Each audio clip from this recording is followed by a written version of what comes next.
you don't seemingly like your own character. So she comes off as an insufferable, whiny brat. Let me tell you something. The message of the movie is to be that bitch. That's the message that they wrote a script that's telling girls, I don't need nobody tells me I'm a 20-year-old girl, so obviously I should read my... Things I've said, I don't absolve myself from that. I'm not sitting here being like, I'm 21, please forgive me. Like, the stupid shit I've said and done is stupid. But I just want to say, in my personal life, I intend to move forward with a lot more grace for myself as I grow. There is a lot that I don't know, and I won't know it until I learn it, until I feel it, until I understand it, until I can see it in my hands and say, I am not broken. I am just learning. My break is not my end. We have a different approach to what I'm sure a lot of people will assume is a love story just because like we cast a guy in the movie, right. Andrew Burnap, great dude. Yeah. It's one of those things that I think everyone's gonna have their assumptions about what it's actually going to be, but it's really not about the love story at all, which is really, really wonderful. And whether or not she finds love along the way is anybody's guess until 2024. All of Andrew's scenes could get cut. Who knows? It's hard and it's lonely. It's very lonely. I just know that if that loneliness can exist, so can other things, and I will be okay. And to everyone who hates when I win, the winged victory came to the Louvre in pieces, and people still line up to see her. And I can only hope that despite my flaws, and despite my cracks and my breaks, and there are many of them, that at every premiere and everything I do, people will wait in line to see. Rachel Zegler breaks down as her West End debut becomes a career nightmare.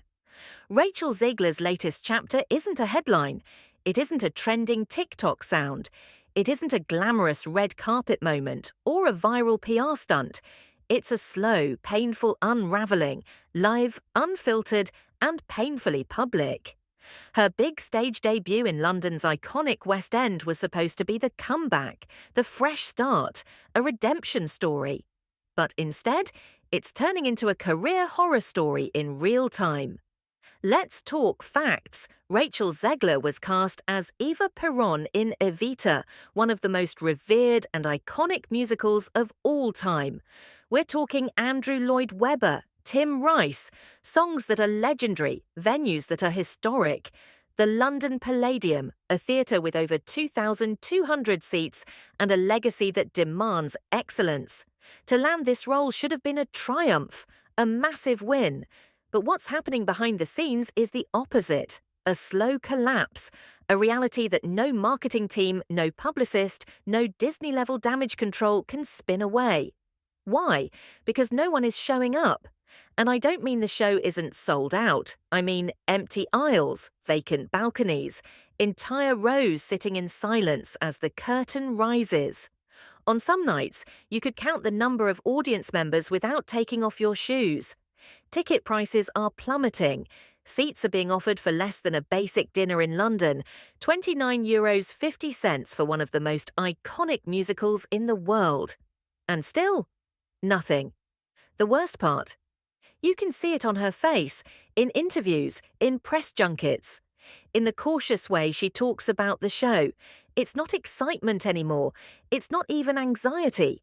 It's fear, panic, regret. Because she knows the world is watching, and not in a cheering you on kind of way, more like a what happened to you kind of way. Let's rewind. The Rachel Zegler hype didn't come out of nowhere. After her breakout in West Side Story, the machine kicked into gear. Spielberg's endorsement, press tours, instant awards attention. Suddenly, she was the one. Disney handed her the lead in their Snow White reboot. The media called her a rising star. Critics labelled her a new kind of Hollywood icon, smart, outspoken, unapologetic. But that's where the cracks began. Because Rachel didn't just promote Snow White, she tore down the original. She mocked the very film she was remaking. She dismissed the prince as a stalker, questioned the romance as creepy, and implied the 1937 classic was essentially outdated trash. Her tone wasn't just modern, it was smug, dismissive, and fans noticed the backlash came fast. Not because people hate progress, but because fans hate being talked down to. What was supposed to be a celebration of Disney's legacy turned into a lecture. And suddenly, Rachel wasn't the next Disney darling. She was the face of everything people didn't like about modern Hollywood: forced messaging, shallow activism, and a total disconnect from audience sentiment. Then came the Hunger Games prequel. Big franchise, big expectations. Rachel had a major role. But let's be honest, that film didn't succeed because of her.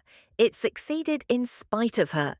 People came for Panem, not Zegler, and when the dust settled, it was clear the audience still hadn't warmed up to her.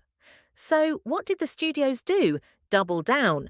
Because at this point, backing off wasn't just admitting defeat for Rachel, it was admitting they were wrong.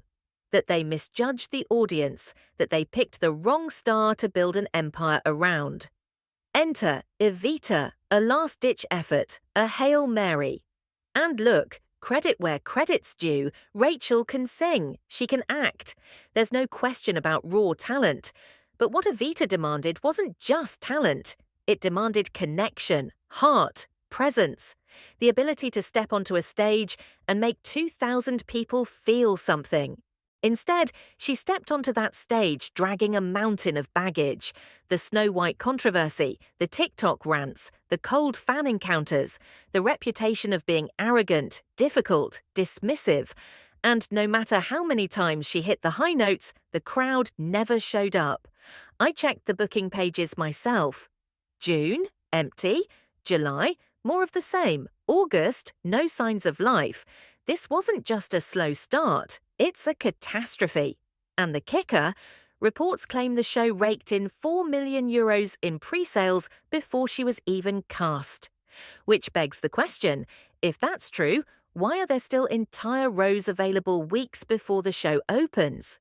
Some fans think the pre-sale number was pure PR spin, a fake boost to make the show look like a hit. But even if it wasn't, the real-time data is damning. Seats aren't just unsold, they're untouched. Even die-hard musical fans are staying away. Meanwhile, media outlets are still treating Rachel like the next big thing, calling her fearless, bold, the future of Hollywood. But it's starting to feel disconnected, delusional, because outside of curated headlines and red carpet photos, the reality is clear. Audiences have checked out. Even her Met Gala appearance, while praised by fans in the comments, didn't translate to ticket sales. She's getting the influencer buzz, not the performer loyalty, and those are two very different things. To make matters worse, there are now whispers of behind-the-scenes tension. Gal Gadot, her Snow White co-star, has reportedly expressed frustration with the professionalism, or lack thereof, during production. She hasn't named names, but insiders aren't exactly guessing. If Rachel made the set as chilly as she made the press tour, it's no wonder things fell apart. So where does that leave her? In a brutal limbo. Hollywood's ghosting phase, not a cancellation, not a scandal, just silence. No new lead roles, no big campaigns, just fading buzz and unanswered questions. The kind of slow fade that happens when the industry realizes they bet on the wrong horse and quietly starts looking for the next contender. And honestly, it's a shame, because talent like Rachel's shouldn't go to waste. But in this business, talent isn't enough. You need humility, presence, a relationship with the audience. You can't manufacture that in a press kit. You earn it night after night, performance after performance. Right now, Rachel's not earning it.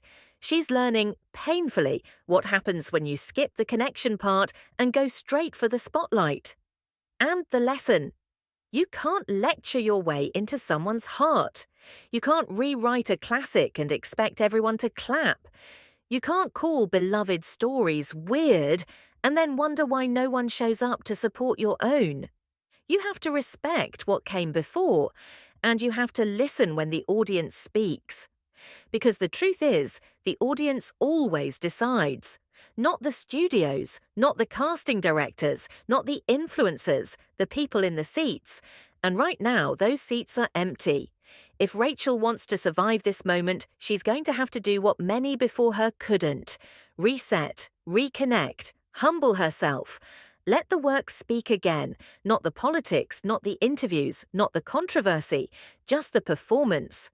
But until then, she's standing on one of the world's most iconic stages, under the brightest lights, playing to shadows. And that's the kind of silence no standing ovation can fix.